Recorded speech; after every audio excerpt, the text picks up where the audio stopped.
All right, Shalom. Kahalayim La Yahweh Shemel Shabbat Shemel Kakodash, the abundance of the apostles, elders of great millstone, much peace, love, salutation to all the brothers doing this work, truth, sincerity of heart. Shalom, this is the brother Batak, back at you again through the spirit and power of Yahweh Shemel Shah with a quick lesson. Lord willing, is edifying. Before you have the definition, favor, because this is something that was on my mind, because, dealing with different situations in this world, the Lord will make things happen in your favor, in your approval. It proves and it works right just for you, and it might not work for the next person that is not in that connection with the Lord, So if you have favor in the Lord's eyes, certain things are going to happen for you that's not going to happen for the average person. Mainly the wicked of our people, because the Lord don't like them. The Lord didn't give them a favor. They don't have favor in the Lord's eyes.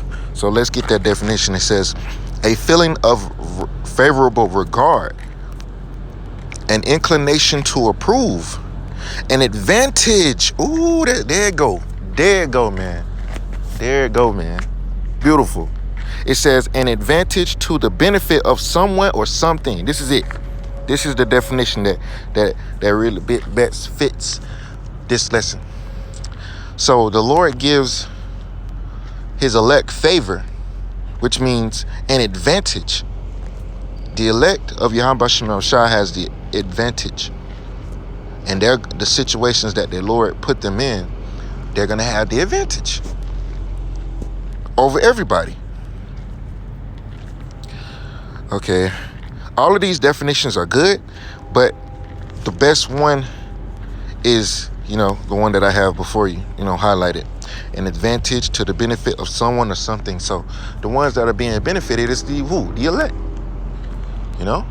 So without further ado, let's go right into it. This is the book of Genesis, chapter 18. I'm going to start at verse 1. This is just an example of I couldn't really find no precepts. Wait, let me think. Salakia, bear with me. The Lord will have things work in your favor. So I'm trying to think of an example of when things happened in the elect's favor. Bear with me. You can use the example of, let's say, Shadrach, Meshach, and Abednego. Can I use that? No. Let's use King David as an example.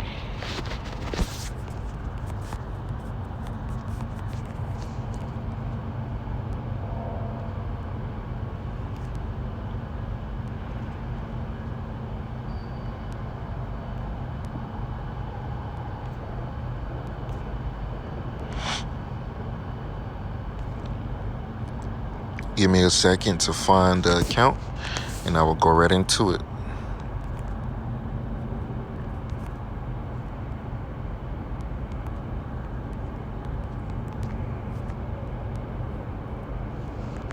This is the book of 1 Samuel chapter 17.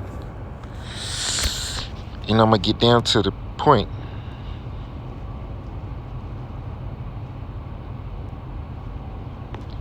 So if you go to the account of David slaying Goliath, the Lord allowed things to go in King David's favor. Why? Because he had faith in the Lord. The Lord gave King David the advantage. So let's get into it. This is 1 Samuel 17 and 32. It says, and David said to Saul, let no man's heart fail because of him. Thy servant will go and fight with this Philistine.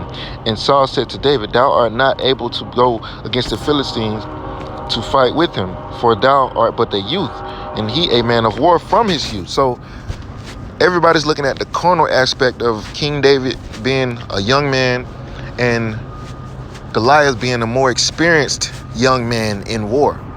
So, well, not young man, but he's been a mighty warrior since he was young. So he had more experience than King David.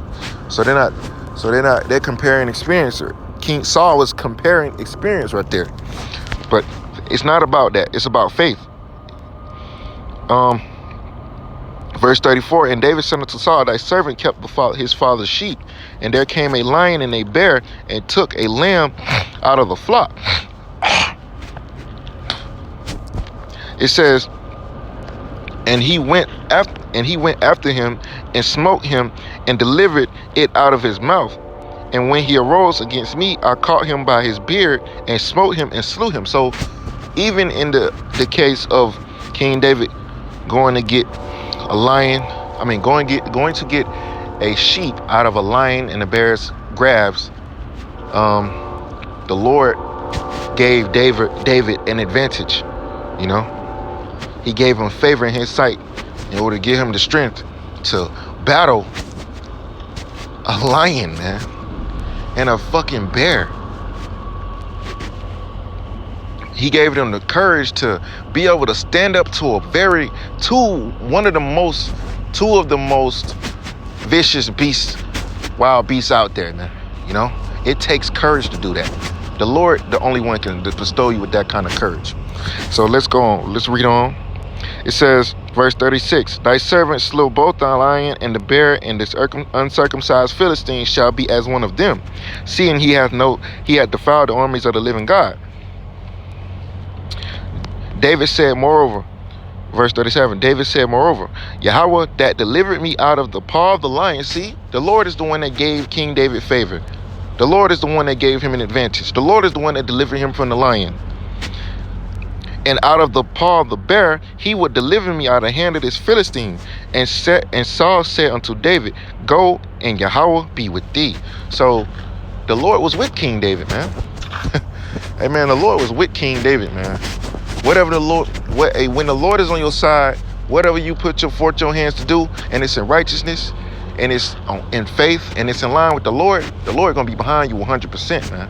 And he gonna make things happen in your way that benefits you, man. You know,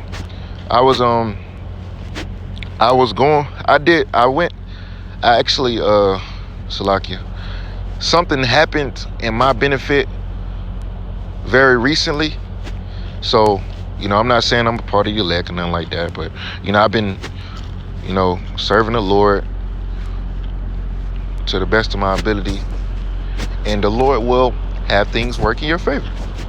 You know, it was a small situation that allowed me to do something else.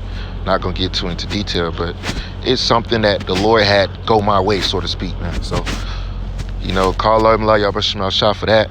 So, but this is just a prime example in the scriptures of how the Lord had things go King David's way. And ultimately, you know, I'm not going to read more, but, you know, the story goes on. King David slew the lion.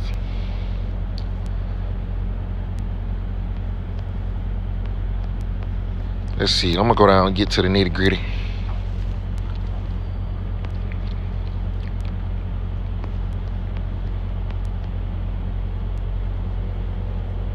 Verse 47, it says, this day will Yahweh deliver thee into mine hand, and I will smite thee and take thine head from thee. Hey, King David prophesied, man. Hey, he was prophesying. He was letting this fucking Philistine know he was going to do to him before he did it. And then he did it, man. He said he was going to take his head from him. And that's exactly what he did. It's like, it says, and I will give the carcasses of the host of the Philistines this day unto the fowls of the air and to the wild beasts of the earth, that all the earth may know that there is a God in Israel. And all this assembly shall know that Yahweh saveth not with sword and spear, for the battle is Yahweh's, and he will give you into our hands. So, real quick point, you know, that's the main reason why Israel was overtaken, because the Lord wasn't on our side, and therefore the Lord gave us into the hands of our enemies. But real soon, he's finna turn the tables. He's gonna give our enemies into our hands, and we're gonna devour them at once, man. Just like a lion when it sees their prey. Key word, lion. And what is the symbol of the nation Israel? A lion. And you Edomites and you other heathen nations, y'all gonna be the gazelles. Y'all gonna be the prey, man. You know, and guess what? You're gonna be fucking devoured, because Man, this society, man, hey, y'all gotta pay what the fuck y'all done did, man. Excuse my French, but y'all gonna pay for what the fuck y'all did to the nation of Israel. Just wanted to throw that out there. This is continuing on. It says, and it came to pass when the Philistine arose and came and drew nigh to meet David, and David hasted and ran towards the enemy army to meet the Philistine. And David put his hand on his back and took thence a stone and slang it and smote the Philistine in his forehead, that the stone sunk into his forehead. So you had to throw that damn bitch hard, man. You had to sling that stone hard as a motherfucker that it sink into his forehead, man. That's penetration. And another thing too, the forehead is one of the hardest. Shalaki, if I could be wrong, but I'm pretty sure the forehead is where your head is the hardest. I believe your forehead is where your head is the hardest. Right here in your forehead. I'm gonna fact check that also, but if I'm not mistaken, your forehead is where your head is the hardest. And to have a stone sink into your forehead, that means that's applied with force, man. Continuing on, it says, and he fell upon his face. So he hit him so hard with a stone, it most likely probably knocked him out, and he fell on his face. Most likely it knocked him out. So David prevailed over the Philistine with a sling and with a stone, and smote the Philistine and slew him. But there was no sword in the hand of David. Then therefore David ran and stood upon the Philistine, and took his sword and drew it out of his sheath thereof, and slew him and cut off his head therewith. And when the Philistines saw their champion was dead, they fled. So that's like your king getting his ass whooped. So ain't nobody else out there can match that Philistine, because he was one of their greatest warriors. So they caught flight. And that same thing gonna happen in this time when they see the men of the Lord with spiritual powers. People gonna catch flight, man. So as you can see, man, this is just an example when the Lord gave King David favor in his eyes. Let's get that definition one more time. Close out. Lord willing is edifying. It says the word favor, man, an advantage to the benefit of someone. And in that case, it was King David. The Lord gave King David all the keys that he needed to win that battle. Faith. And that's all he needed. Because he had faith in the Lord. He believed the Lord was going to do it. And guess what the Lord did? He did it. He believed the Lord was going to deliver him. And guess what? The Lord did it. So the King David had faith in the Lord, and it benefited him. So with that, man, Lord willing, it was edifying. Give all praises and glory to Yahweh Bashem Yahushua Bashem Kakodash. Double honor to my apostles, elders of great millstone. Much peace, love, and salutations to all the brothers on this word. Truth and sincerity of heart. Shalom. Kwam Yashala. Wa abad babah. Wa abad adawam. Shalom.